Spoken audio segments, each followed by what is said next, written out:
Welcome back, everybody, to Neutrality Studies. I am very much joyed that I am joined today by Richard Falk, a Professor Emeritus of International Law at Princeton University and a brilliant mind who's been writing on the issue of international law for many years. Richard, welcome. Thank you. Great to be with you, Pascal.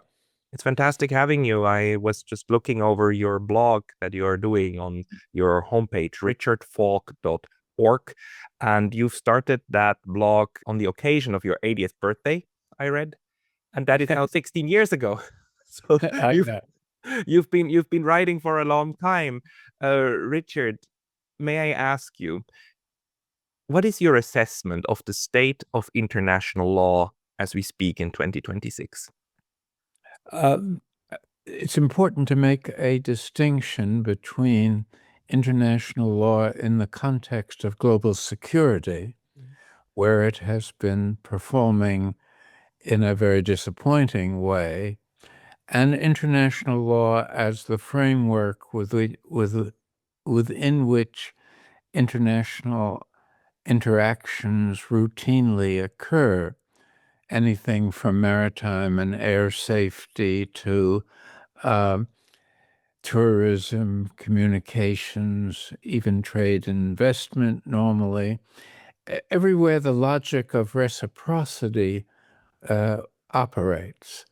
And unfortunately, in global security, where the inequalities of power overwhelm the mutuality that an effective international law depends upon. And this, it should be remembered, was recognized in the design of the UN Charter, which gave the winners of World War II, who were among the most powerful countries in the world at the time, the right to veto any decision of the UN that was not within their strategic domain of interests. And that was intentional. It accorded primacy to the winners in the war, giving them this privileged position in relation to all the other members. And it also was reflected in the Nuremberg and Tokyo war crimes trials, where only the crimes of the losers were investigated, and the gigantic crimes of the winners were not even scrutinized and could not be brought up in the defense of those that were accused. So this kind of geopolitically slanted management of global security trusted the self-restraint of the powerful rather than an international legal regime that had reasonable expectations of enforcement and accountability with respect to these permanent members of the Security Council. So that kind of exception was woven into the fabric of the normative order from the time of the establishment of the UN in 1945, and it's only been exposed as a kind of denial, what is in the media and generally talked of as a denial of the effectiveness of international law in the recent excessive and irresponsible kind of geopolitics that the U.S. has pursued and has shielded Israel in pursuing. And that's created this kind of crisis of belief in the role of international law, which is less a consequence, as I'm suggesting, of international law as as it is of those that designed this international order in 1945. Hey, very brief intermission because I was recently banned from YouTube, and although I'm back, this can happen anytime again. So please consider subscribing not only here, but to my mailing list on Substack. That's pascalotta.substack.com. The link's going to be in the description below, and now back to the video. We have to go into this order of 1945, but before we do so, just a question about your perception of the nature of international law. I mean, not only are some people very fatalistic about it, but we can put that aside. But how do you think it actually exists in the world? When I talk to my students, I usually tell them, look, you should think of international law and domestic law about as different as we think about domestic law and the laws of nature. We use the same term, but we mean a different thing with it. It is related, it's metaphorically related, but it is not the same beast. How do you see that? Well, as I tried to suggest in my prior response, international law is not a homogeneous normative, what shall I say, corpus of rules. And it is, my view is to suggest that it's closer to domestic law than is generally perceived, because domestic law also doesn't work very well when you're dealing with very uneven class identities. In extreme cases, the impunity enjoyed by those that were patrons of the Epstein world, who basically have not been held accountable for very severe crimes against young girls. And that is almost taken as a given in international law, in domestic law, that those who have the means can hire the best lawyers, and they can influence often the prosecution and the judges in ways that are subtle. Normally, they're not outright corruption, but they do reflect differences in societal leverage enjoyed by rich people who have a lot of leverage and poor people who are quite vulnerable normally. And so there is a continuity between where law works and where it doesn't work. And I'm trying to argue that it doesn't work in contexts where inequalities of power are dominant.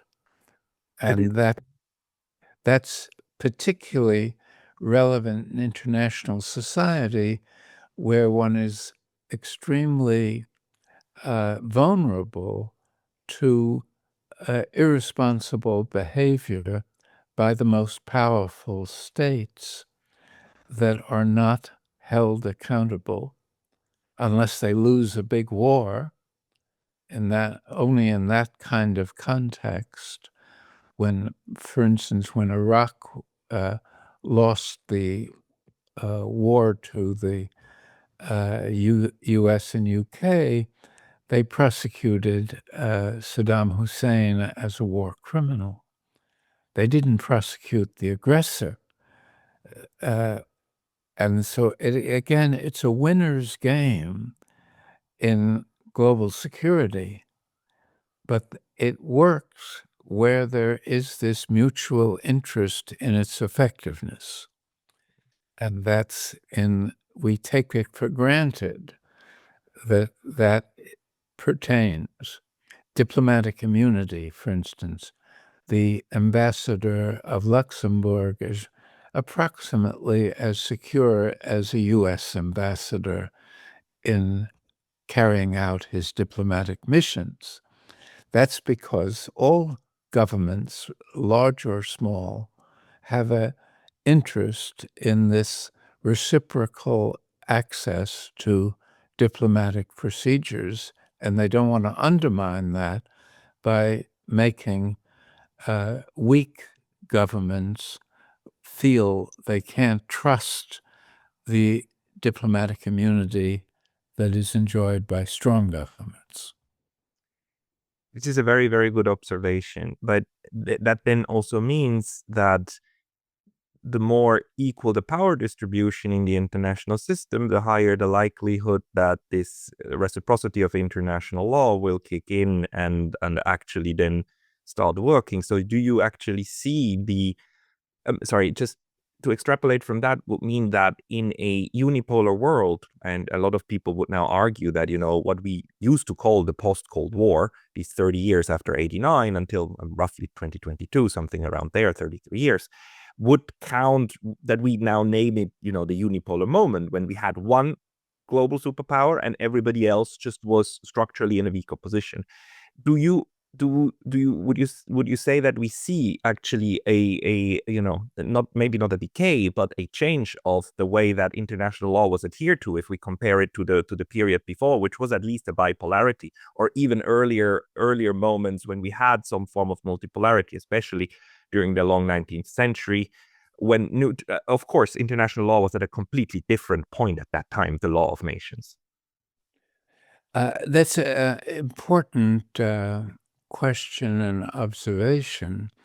I've interpreted the bipolar period of the Cold War as one where there first existed this reciprocity between the Soviet Union and the West, Europe and the US, but also one that was conditioned geopolitically by the agreements at Yalta and Potsdam to establish fault lines in Europe between East and West. And that was a geopolitical determination. It was seen, even in the height of the Cold War, as something that both sides wanted to observe. In other words, they didn't, even though they were tempted and very militarist advisors and militarist social forces on occasion wanted to violate them or test them, they were basically respected and probably prevented a Third World War. But that was, again, not an achievement so much of law, but of political arrangements that were premised on the reciprocity embedded in trying to avoid a mutually disastrous war. It was tested in the Cuban Missile Crisis, where both sides saw the other as violating a fault line, the U.S. by not respecting self-determination in Cuba, the Soviet Union by challenging the primacy of the U.S. within the Latin American framework. And it was only because you had rather prudent states, leaders on both sides, Khrushchev and John F. Kennedy, that you had a diplomacy that tried to restore the stability of bipolarity. Now, in the unipolar situation, as you suggest, there is less of there's no Potsdam, Yalta way of cushioning the behavior of the powerful rival states. And with the ascendancy of China and the reemergence of Russia as a wannabe geopolitical actor, you have this very dangerous situation in the world where if they don't make a new kind of arrangement between the three of those three countries, we're likely to see these crises emerge from time to time and be counting on, in a sense, good luck and responsible leadership to avoid them producing catastrophes. And that's a very unstable situation to be in. Indeed. What you're explaining here is, of course, that the power of international law to restrain these worst impulses that societies may have rests upon the recognition of the other being also able to inflict equal power. So it's not just that you need a multipolarity or you need a balance of forces, actually, or reciprocity. You need the recognition of that in each actor. If you have an actor that believes it is infinitely more powerful than the other one, even if it is not, well, then the whole thing, the self-restraint won't work. And in the absence then of frameworks to force them to stop things, well, we are headed for catastrophe, and that's in that case, right? So perception is actually very, very important in that discussion. Yeah, that's my fear, and the U.S. misplayed, in my judgment, unipolarity. First, Biden, by trying to shift the focus of the Ukraine war from Ukraine to a defeat of the Russian challenge to its traditional sphere of influence on its border. And Trump accentuated that by the very irresponsible and unpredictable assertions of power as if it was still a unipolar world. He pursues what I would call a delusionary geopolitics, which is premised on a reality that no longer exists and existed only briefly after the collapse of the Soviet Union and was broken, I think, by the Russian attack on Ukraine in 2022, and then by the U.S. and Europe shielding the Israeli genocide in 2023 and subsequently. And one further point that illustrates the approach that I'm trying to argue is that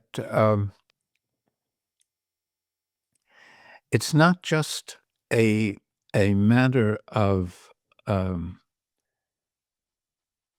assessing responsible statecraft in a given situation, but it's also a matter of a rational and coherent conception of national interests.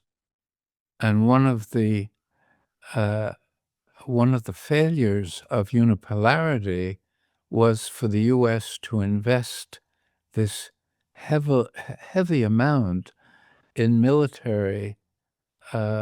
militarism and capabilities, establishing 750 foreign military bases that are very expensive to maintain and have the effect of undermining the standard of living of a large percentage of the people ordinary people in the U.S. In other words, it impoverishes the very country that is pursuing this excessive geopolitics internationally by way of militarist geopolitics, in contrast to China, that has risen dramatically in this period, but without this excessive emphasis on militarism and a greater emphasis on mutual benefits. In other words, on win-win relations with weaker foreign countries producing infrastructure for these countries in exchange for important expansions of foreign capital on the part of the Chinese. They're pursuing their self-interest, but they're doing it in a more peaceful and responsible manner.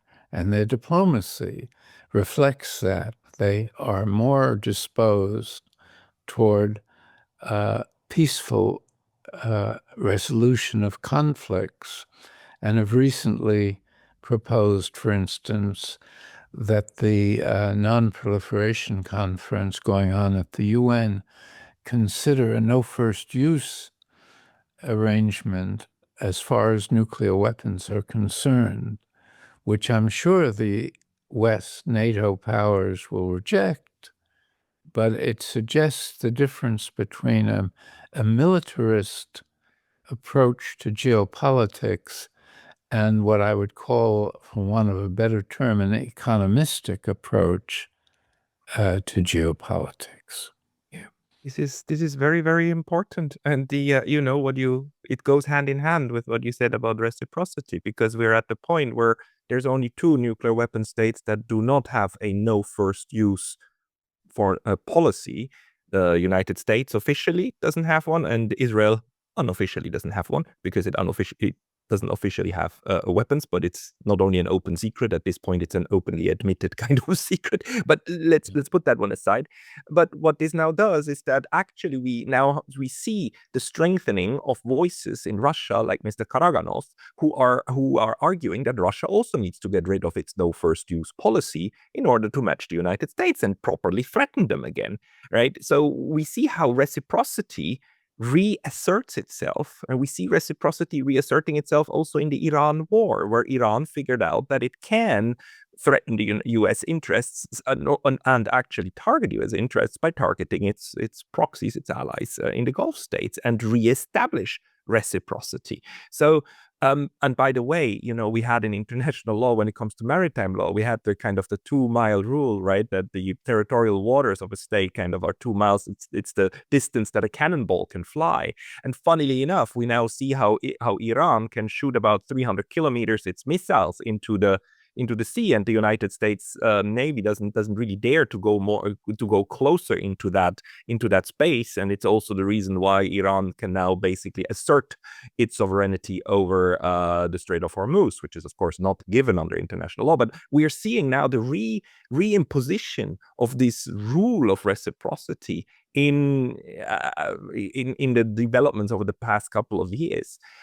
Is this something that you also see happening? Are there other examples, or is there something else going on?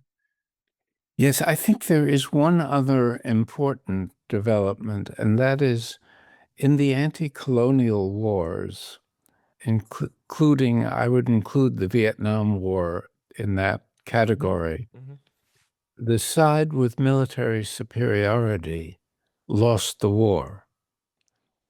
And you have to wonder why that lesson wasn't learned, that there's been a decline in the capacity to prevail politically on the basis of military superiority because of the rise of nationalism and its mobilization and willingness to take a great deal of punishment, which exhausts the intervening or the colonial side to the point where it eventually says it's not worth it to continue this kind of enterprise.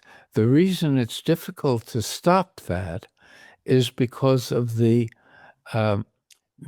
mutuality of interest between a militarized bureaucracy and the private sector arms sales, which profit whether your side or the Western side wins or loses, its profits are still sustained. So it has an interest in exaggerating physical threats to security.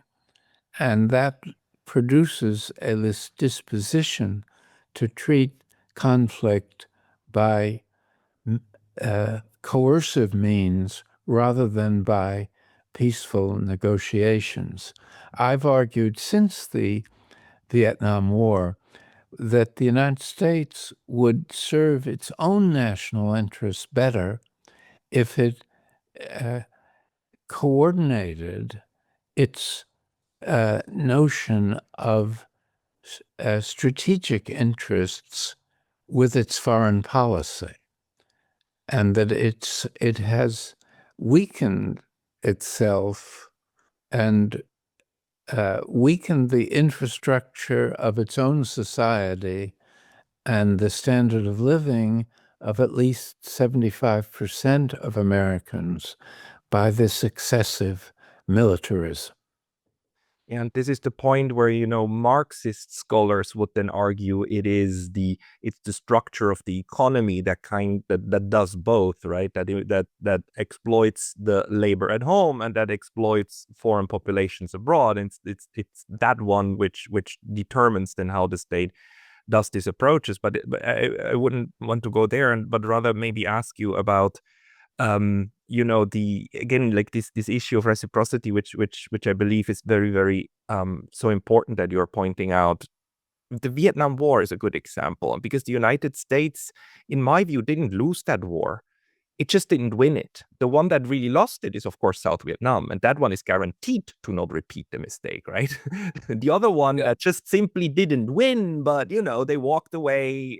They walked away again. The Epstein class, if we want to call them that, they still made good money even at the time, and also today these people still make good money. It keeps continuing. So in a sense, this fact that the people who start these wars and who are responsible for them, that they don't suffer the consequences from not winning them, is a huge problem. And John Dugard actually pointed out that if he's the great IR scholar, of course, and also sits on the is part of the lawyer team in the South Africa case against Israel, right? And he pointed out that this whole idea of international rules-based order is actually a counter concept to proper international law, and a counter proposal in which the US or the West takes itself out from the law and says, like, we impose the rules versus we are also under them.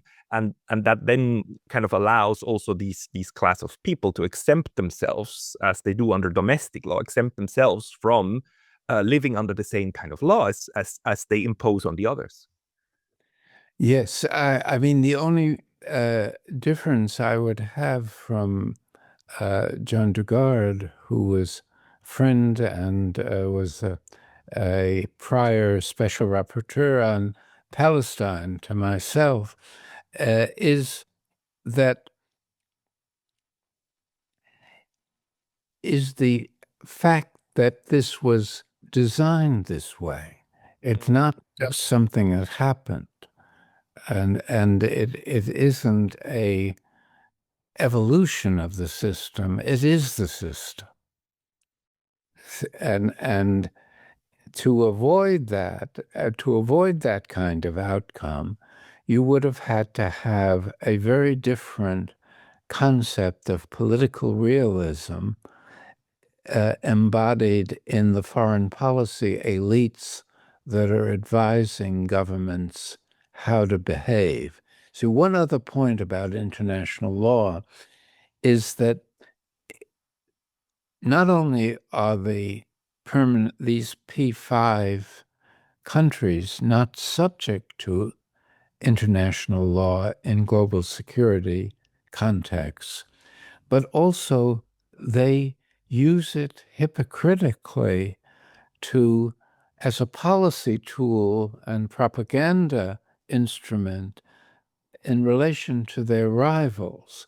So the U.S. and the West had no trouble castigating Russia for its aggression against the Ukraine, whereas it shielded Israel from a much worse set of aggressions in relation to its recent behavior subsequent to the October 7th attack, which itself is a suspicious event for various reasons. So international law then becomes not only a source of impunity for the powerful, but a propaganda tool to use against your rivals.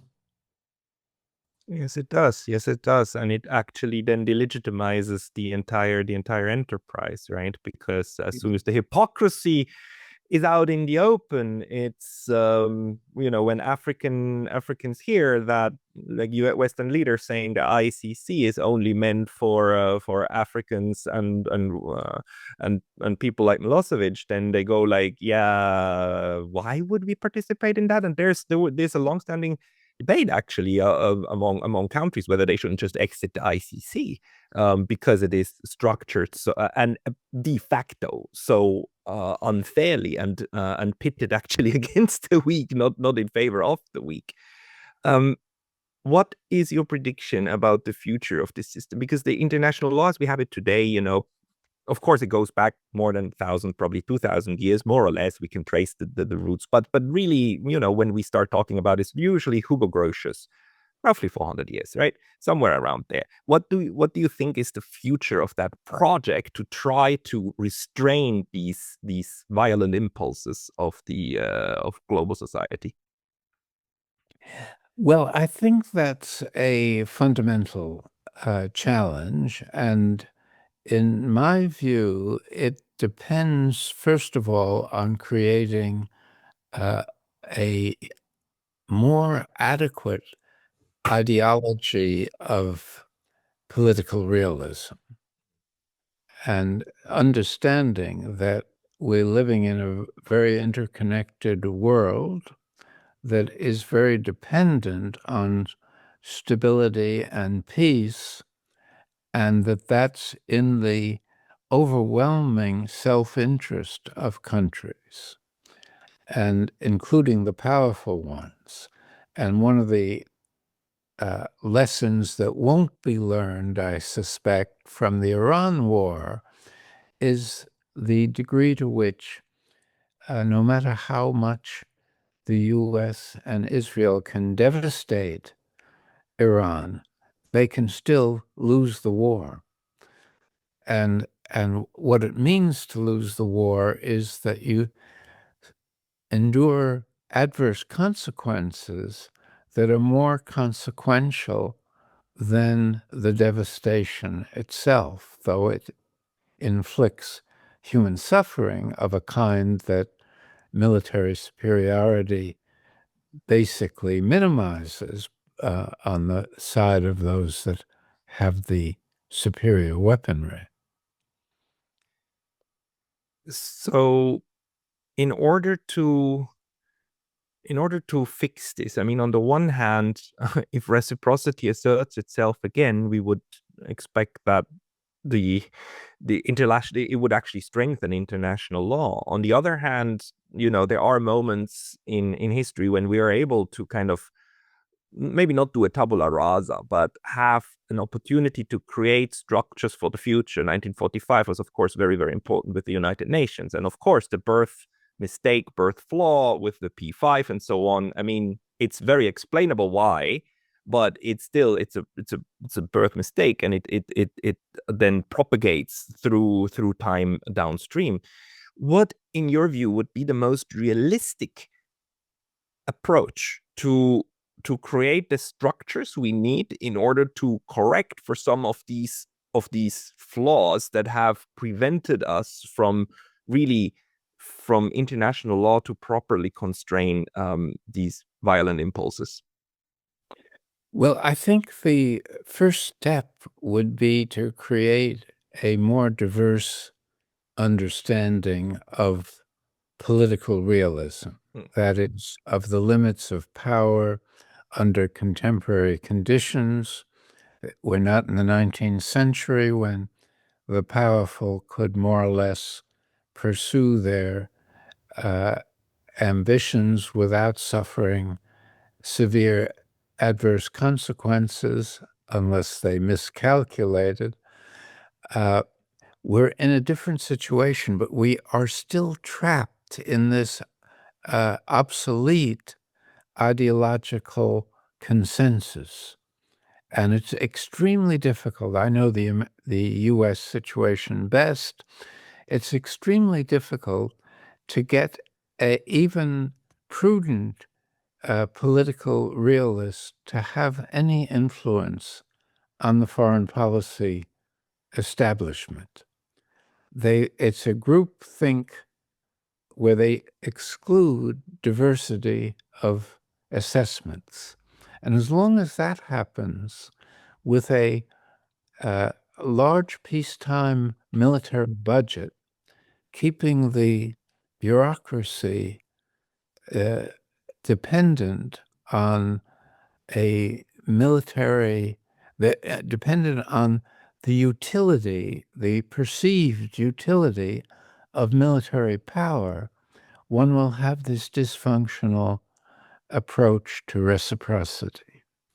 Because reciprocity is a matter of perception as well as a matter of appreciation of the real underlying situation. And if perceptions are governed by a certain kind of antiquated self-interest, it will lock the system into a kind of frozen manner. And you notice that the military budgets all over, but particularly in the Western countries, are rising as if military capabilities are the best guarantee of national security. See, and that kind of illusion is what underlies the classical view of political realism that is based on this notion of law can't operate in the domain of security unless there's a centralized, effective institutional control over the system. And that's what was not allowed to happen in 1945. And part of the reason it wasn't allowed to happen was the experience of the League of Nations after World War I, where several of the geopolitical actors either were excluded or refused to join. The U.S., for instance, championed the idea of a League of Nations and then regressed to a position where it didn't want to jeopardize its sovereign discretion. See, and Franklin Roosevelt, during World War II, took the position that it's better to have geopolitics within the organization than outside of it. And of course, both are inconsistent with this restructuring of world order in a more peace-oriented way, peace and justice-oriented way. You know, it's a highly fascinating discussion. Today, unfortunately, when a lot of historians who look back at this period between the League of Nations and the United Nations, they make a mistake in framing when they say that there were people who were isolationists who didn't want to join the League of Nations. none of the people who opposed joining the League of Nations, none of the people who opposed the League of Nations actually conceived of themselves as isolationists. They conceived of themselves as neutralists. It was the same group of people that said we must not join the European war. We must restrain. We must be neutral. I mean, a neutral United States, especially when it comes to the Europeans, was very important to them. And this issue of neutrality is, of course, a counter concept to creating some form of balance that is also based on a form of very strong political realism, on the recognition that as long as I don't have enemies, I am secure. So let's not make enemies, even with those who fight with each other. Where do you see that one going? Because on the one hand, we saw it retreating. Sweden and Finland, for instance, joining NATO, completely abandoning the idea, let's not have Russia as an enemy, and going into the idea that we need to be able to collectively threaten Russia into submission, and thereby completely switching. On the other hand, we are seeing now kind of the emergence of other kind of neutralities. For instance, it seems to me that the Gulf states at the moment are learning the lesson that if you cannot actually be an ally of the United States and be safe, so you must actually make sure that no threat toward Iran emanates from your territory as political prudence. Where do you see that kind of development going? Well, I don't have the wisdom or insight to anticipate how this will play out in the future. As I was saying, as matters now stand, you seem to have a group think that doesn't encompass neutrality in a security paradigm. Yeah.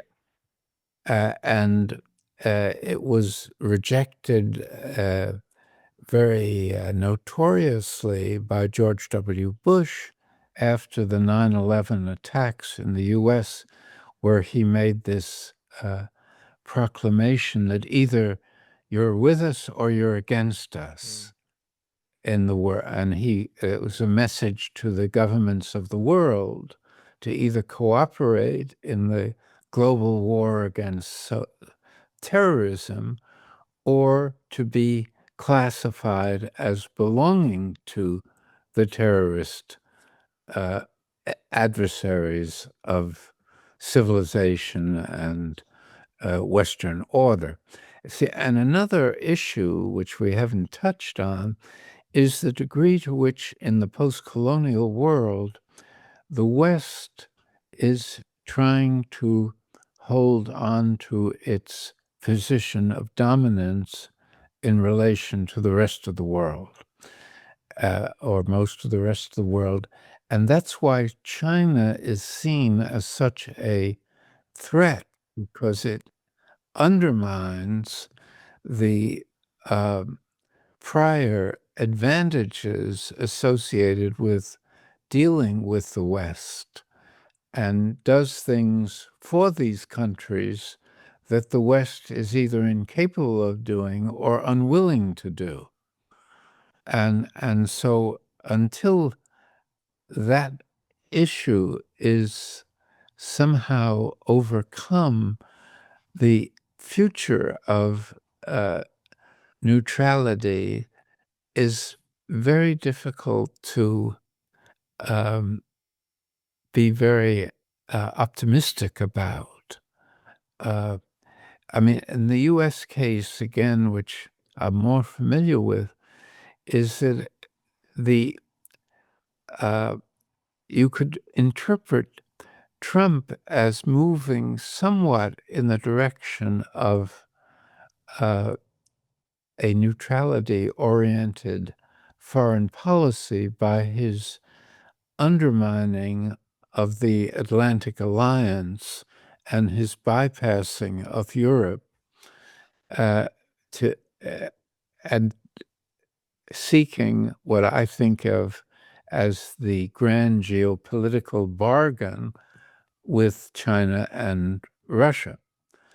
And that would that creates a kind of uncertainty that was pointed to by the speech of the Canadian Prime Minister to the World Economic Forum, where he talked about are we passing through a situation of transition, or is it more realistically seen as a rupture? But he didn't mean this systemically. He meant this within the Western Atlantic Alliance. And he proposed a kind of counter coalition of the middle powers, what he called the middle powers, and a loss of dependence or a weakening of dependence on the U.S. for security management. So I think that is very important, or very likely actually, that we see such kind of discussions now emerge more and more. But the one reservation I have, and this is not precisely a question about international law, but more about how the United States as a political system works domestically. I've had several people on my channel who made the point, look, the US political system is much more than just executive, legislative, and judiciary. It includes the powers that, for instance, are vested in the CIA and in the entire intelligence apparatus. It includes the powers that are vested into the whole lobbying as a business, as a system. It includes the powers of the US oligarchs, right, that work through these trends. It includes the powers of what we call, or sometimes called, the military-industrial complex, right, of how money and political interest then interplay, right? It's much more than just a rational choice of a couple of people in a room. It's this big machine actually that has interlocking gears and wheels. Within that, even the presidency is really only one of the kind of relevant factors to look at. Do you think that the way the United States works today in 2026, such a shift toward a political realism is feasible on on this type of political level, that the whole machinery will start to reassess the way that foreign policy should be done? I would like to think optimistically about that. I mean, I do think that the Iran war, more than any international situation since the Vietnam War, has posed those questions of what is really the interests of a country such as the U.S. within the international system, given these new developments technologically, the interlocking supply chains, the things that make a more unified international order serve national interests better than a geopolitically antagonistic one. But whether that view can get enough political support to become a real alternative is yet to be determined. I mean, what happened after Vietnam was that there was the so-called Vietnam syndrome that lasted until the Iraq War, the first Iraq War, 91, which was a successful use of military power. And in that interim period, there was a sense that the public would not endorse these military adventures that didn't seem to be consistent with the pursuit of national interest. And they didn't want their children to be sacrificed for ends that were not meaningful in terms of what one might call classical notions of self-defense. Maybe let me just ask you also about how you perceive this change that I think you've seen also firsthand between, the post 1945 order until today. We've had these several ruptures, right, in 89, but also some people also say the gold standard of Nixon and so on had a deep impact, or the end of the Bretton Woods system, which came earlier. In your assessment, since 45, what are the most important points in which the system changed or adapted that we should keep in mind as we go forward into the new changes? Well, I think what you pointed to, the end of the Cold War, was definitely a situation in which the victorious West could have made a much more constructive set of adjustments, including getting rid of nuclear weapons, including strengthening the UN's capacity to make decisions, democratize it, give the General Assembly increased power, change the view that the opinions of the court, when they're sought by parts of the UN system, are just advisory opinions. In other words, there was a chance then, I think, to make international law more robust, more in keeping with the idea of treating equals equally, and not using international law as a policy instrument against adversaries and as a shield for friends that really undermines its legitimacy. Now, there's one point I didn't make, which I think is important in this context, and that is, even though international law is not effective in relation to large governments and their friends, Israel being a friend of the U.S., but what it is important for, even when it's not enforced, is to mobilize solidarity initiatives within civil society. Because there is, in terminology I've used, a second kind of conflict that I've labeled as the legitimacy war. Which side stands in which side is behaving in a manner consistent with international law and international morality.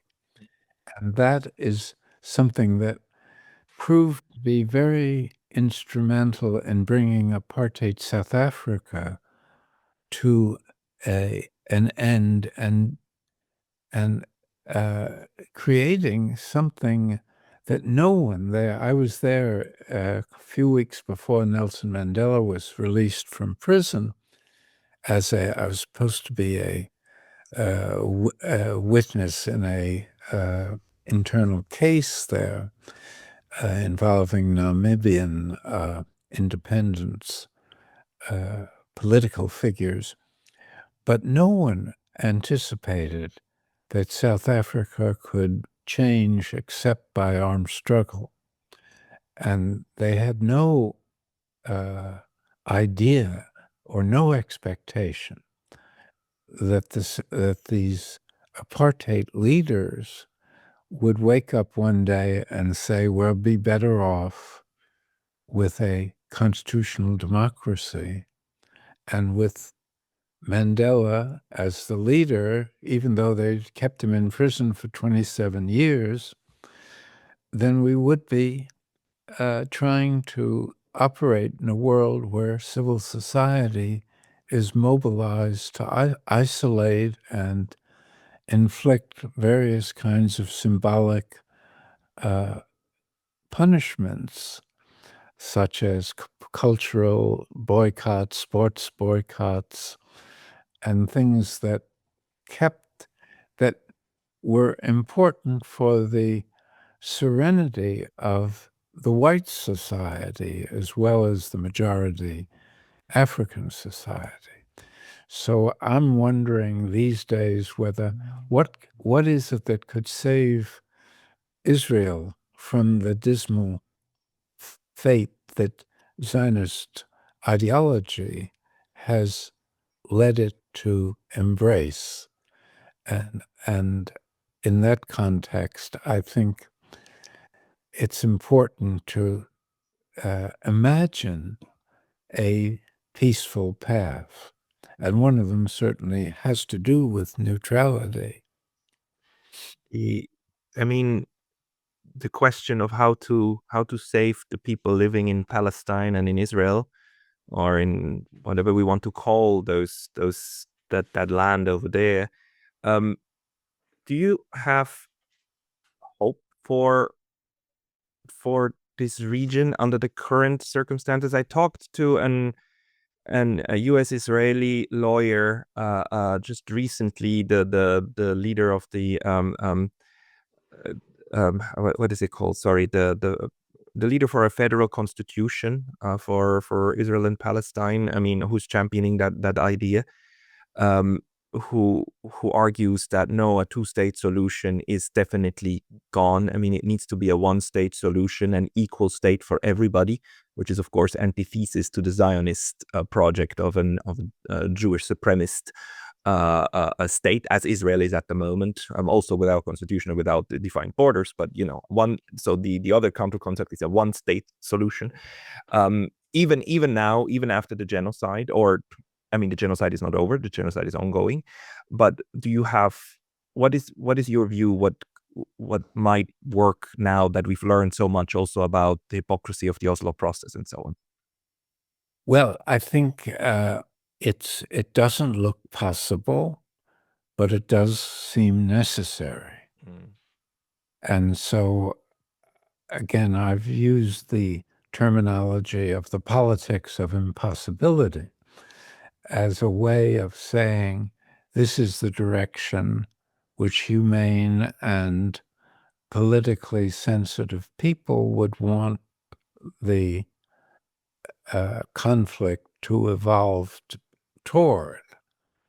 But there's no basis for thinking at the moment that Zionism is about to change its colors or abandon its dominance of Israel. And so long as Zionism holds that power within the system, political system, and is supported by an overwhelming majority of the citizens, it doesn't seem feasible to make these desirable changes and developments.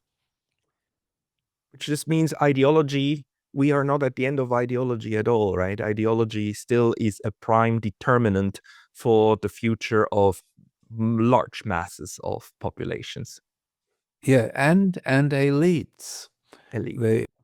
The elites are socialized into dominant ideologies, and the corporate control over mass and influential media makes all of us somewhat vulnerable to brainwashing, because we're exposed to a concerted effort to think in a certain way about what is real and what is possible.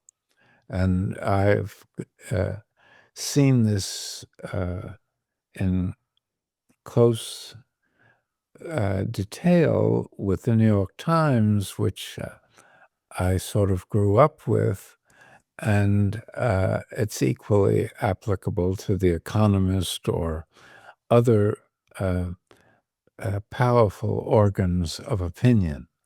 They do not want to stray too much from the dominant paradigm.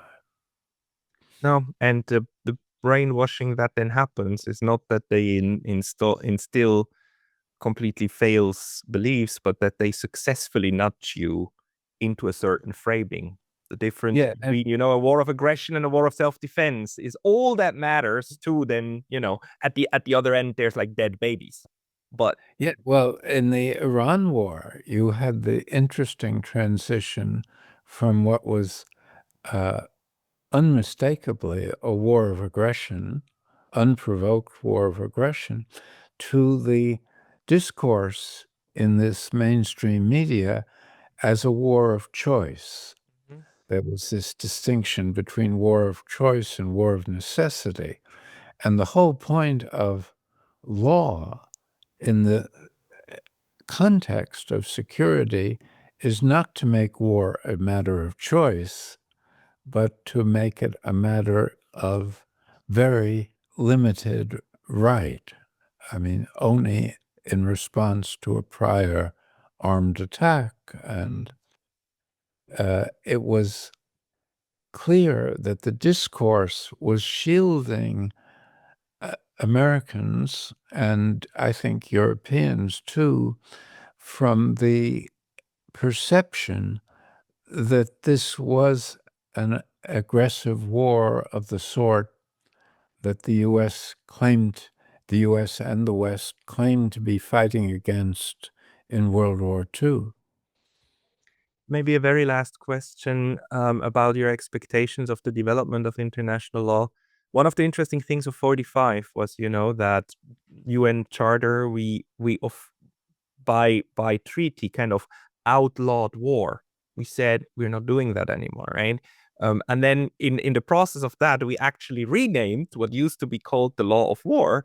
We renamed into international humanitarian law, and we renamed the concept of war within that body of law into international armed conflict or non-international armed conflict and so on. Armed conflict, right? No more war. At the same time, we retained the idea of war crimes. And now we have the United States that renamed its Department of Defense into Department of War and whatnot. Do you think we are going to see a revival of, well, not just international humanitarian law, but the law of war, and that we start framing again the international world also as including, of course, international war, because we upcut that fiction that we outlawed it, but we always maintained it on the ground, right? Where do you see this part of international law developing? Well, I'm at a loss to say that I think there's a coherent movement in that direction. It hopefully may take shape in the aftermath of the present chaos and the kind of irresponsible leadership that is being provided by the U.S.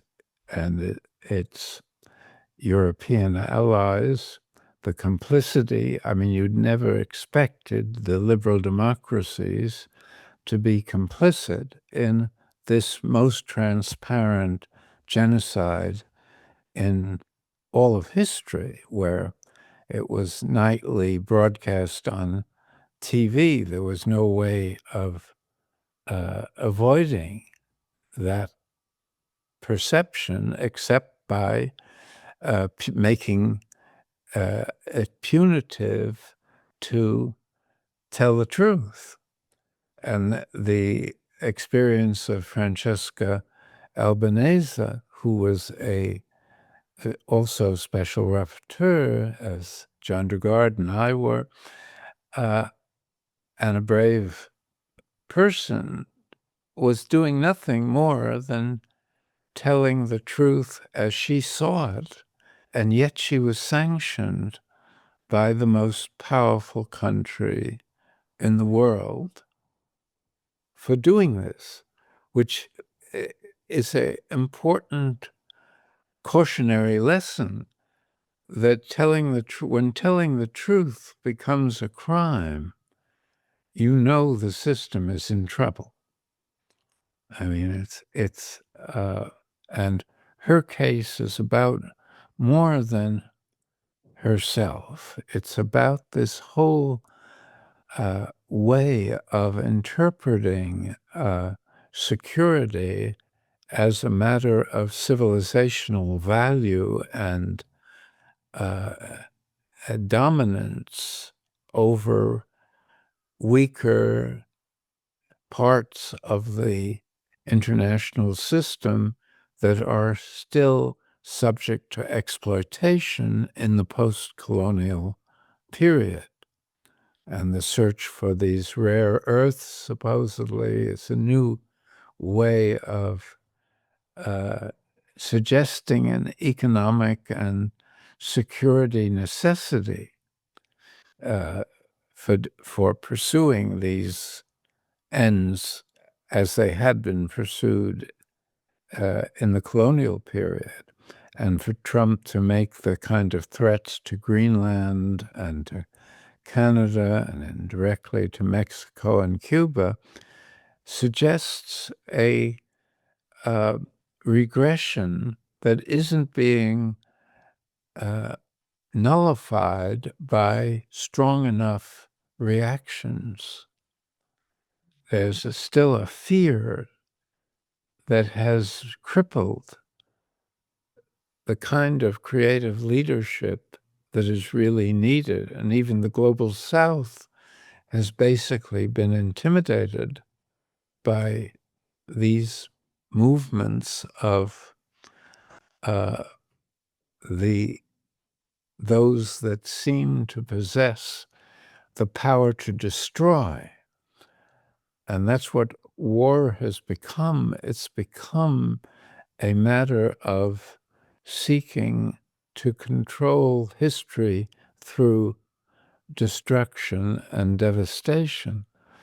And even when it fails, from an economic point of view, it proves to be profitable and it persists. So I feel we're in a big trap. We are. It's not the Thucydides trap, it's a different kind of trap, but it is a trap, and we need to figure out a way to get out of it. And I'm very glad to you, Richard, for your time and giving us your interpretation of how to make sense of this. People who want to follow your work, I suppose they should go to your homepage, richardfalk.org. Is that correct? I think so. WordPress, maybe. I don't know. Yes. I'm very bad knowing my own.